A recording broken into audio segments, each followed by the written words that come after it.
63% of Americans say they want a third political party. After years of gridlock, the traditional duopoly is straining under the pressure of a public that is searching for a way to break the machine. Tech billionaire Elon Musk recently proposed a direct attack on that machine with the America Party. His plan involves using vast personal wealth to target specific swing seats in Congress, attempting to force a new faction onto the national stage from the outside. But the public is also projecting its hopes onto a much quieter figure, 18-year-old Barron Trump. Because he is rarely heard speaking, he has become a blank slate for the country's political imagination. That silence has allowed the internet to map wildly different futures onto him. One corner of Reddit envisions Barron as a secret Gen Z leftist rebel, while a viral conspiracy theory uses a series of 19th-century novels to claim he is a time traveler sent to save the Republic. If we view the U.S. government as a rigid system to be hacked, which of these two strategies, Musk's external third party or the Trump family's internal dynasty, is actually supported by the math of the system? Musk's plan follows the classic outsider logic. If you have enough capital and a large enough platform, you can simply buy your way into the conversation and bypass the gatekeepers of the two major parties.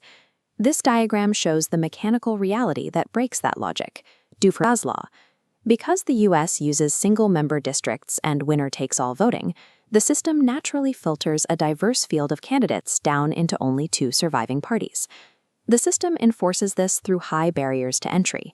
Independent candidates must meet strict polling thresholds just to reach a debate stage, and the Electoral College ensures that even a strong popular showing often results in zero actual representation.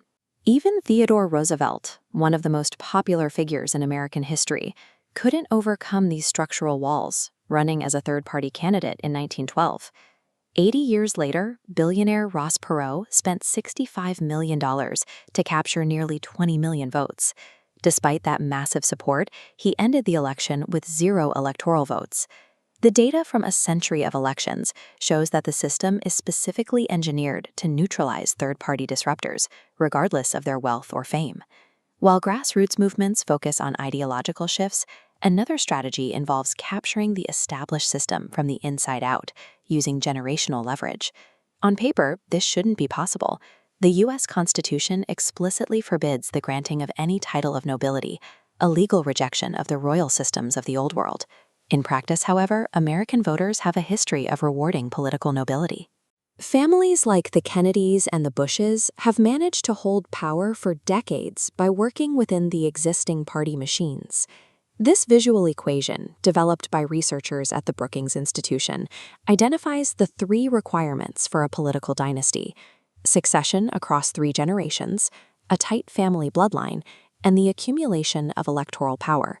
To apply this to the current landscape, Donald Trump has captured the party, but for his movement to become a true dynasty, Barron is the required succession variable. Barron is currently moving through a constitutional countdown. He is a natural-born citizen and a resident, meaning he only needs to reach the minimum age of 35 to meet the official requirements for the presidency.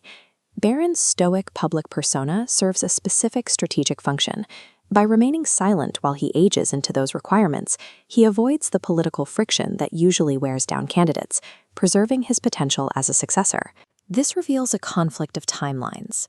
Musk's external strategy is a short-term gamble based on immediate spending, while the dynastic path is a multi-decade project. History suggests Musk's third-party ambitions will shatter against the structural realities of the Electoral College, just as they did for every billionaire before him. The insider strategy is different. By co-opting the infrastructure of an existing party, a political family bypasses the barriers that keep outsiders out. At that level, personal ideology becomes secondary to systemic advantage. Whether a successor embraces their family's politics or drifts in a new direction, they still start with the inherited power of the name and the machine. Despite a founding rejection of royalty, a bloodline remains an effective structural method to bypass the two-party system and capture the seat of power.